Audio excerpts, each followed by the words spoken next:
ನನ್ನ ಜೀವನದಲ್ಲಿ ಕೂಡ ಪವಾಡಗಳನ್ನಾಗುವಂಥದ್ದನ್ನು ನಾನು ಕಣ್ಣಾರೆ ಸಾಕ್ಷಿಯಾಗಿ ನೋಡಿದಂಥವನಾಗಿರುವುದರಿಂದ ಇವತ್ತು ಜಾತಿ ಧರ್ಮ ಭೇದ ಇಲ್ಲದೆ ಜನರು ಇಲ್ಲಿಗೆ ಧಾವಿಸಿ ಬರ್ತಕ್ಕಂಥ ಒಂದು ಸಂದರ್ಭದಲ್ಲಿ ಈ ಚರ್ಚಿನ ಮಹಿಮೆ ಎಂಥದ್ದು, ಕಾರಣಿಕ ಎಂಥದ್ದು, ಶಕ್ತಿ ಎಂಥದ್ದು ಎಂಬುದನ್ನು ಪರಿಗಣಿಸಿ ನಮ್ಮ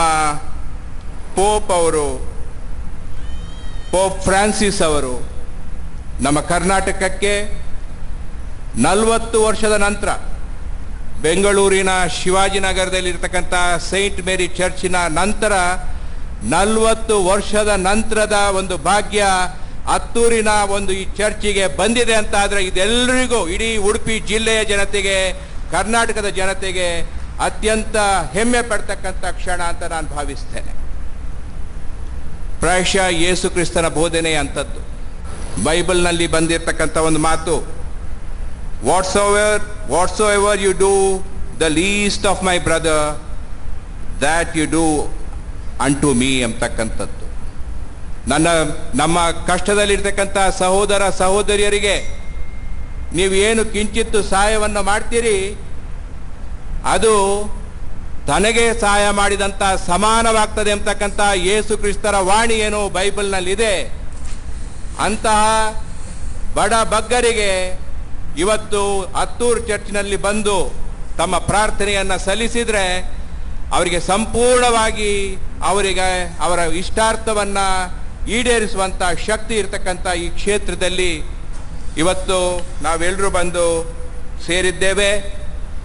ಹತ್ತೂರು ಕ್ಷೇತ್ರ ಏನಿದೆ ಇದು ಕೋಮು ಸಾಮರಸ್ಯದ ಒಂದು ಬೀಡು ಅಂತ ಹೇಳಿದರೂ ತಪ್ಪಾಗಲಿಕ್ಕಿಲ್ಲ. ಇವತ್ತಿನ ಈ ಒಂದು ಹೆಮ್ಮೆಯ ಸಂದರ್ಭದಲ್ಲಿ, ಬೆಸಿಲಿಕಾ ಆಗುವಂಥ ಒಂದು ಹೆಮ್ಮೆಯ ಸಂದರ್ಭದಲ್ಲಿ ದೇವರಲ್ಲಿ ನನ್ನ ವಿಶೇಷ ಪ್ರಾರ್ಥನೆ ಇದೆ.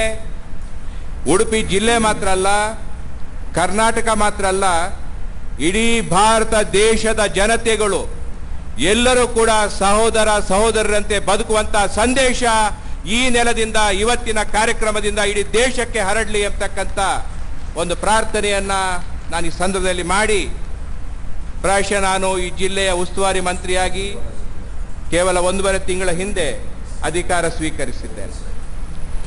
ನನಗಿಂತ ಮೊದಲು ಈ ಚರ್ಚನ್ನು ಬೆಸಿಲಿಕವನ್ನು ಘೋಷಣೆ ಮಾಡ್ಬೋದಾಗಿತ್ತು, ಅಥವಾ ನನ್ನ ನಂತರವೂ ಘೋಷಣೆ ಮಾಡಬಹುದಾಗಿತ್ತು.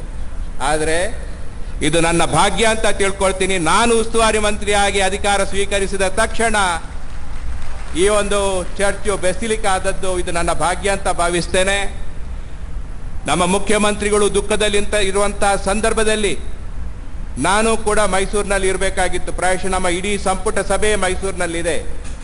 ಆದರೆ ನಾನು ಮೈಸೂರಿಗೆ ಹೋಗೋ ಮೊದಲು ಬಡವರಿಗೆ ಒಲಿದಂಥ ದೇವಾಲಯ ಹತ್ತೂರಿಗೆ ಭೇಟಿ ಕೊಟ್ಟು ನಂತರ ಬಡವರ ಬಂದು ಸಿದ್ದರಾಮಯ್ಯವರ ಬಳಿಗೆ ಹೋಗ್ತೇನೆ ಅಂತಕ್ಕಂಥ ದೃಷ್ಟಿಯಿಂದ ನಾನು ಇವತ್ತಿಲ್ಲಿಗೆ ಬಂದಿದ್ದೇನೆ. ಇಲ್ಲಿಂದ ನಾನು ತುರ್ತಾಗಿ ನಿರ್ಗಮಿಸಬೇಕಾಗಿದೆ. ವೇದಿಕೆ ಮೇಲಿರ್ತಕ್ಕಂಥ ಎಲ್ಲ ಕಾರ್ಡಿನಲ್ಸ್, ಆರ್ಚ್ ಬಿಷಪ್ಸ್ ಮತ್ತು ರೆವರೆಂಡ್ ಫಾದರ್ಸ್ ಅಂಡ್ ಸಿಸ್ಟರ್ಸಿನ ಆಶೀರ್ವಾದವನ್ನು ಬೇಡ್ತೇನೆ.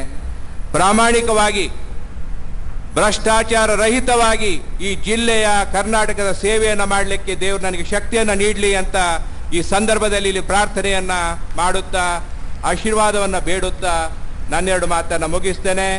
ಜೈ ಹಿಂದ್, ಜೈ ಕರ್ನಾಟಕ.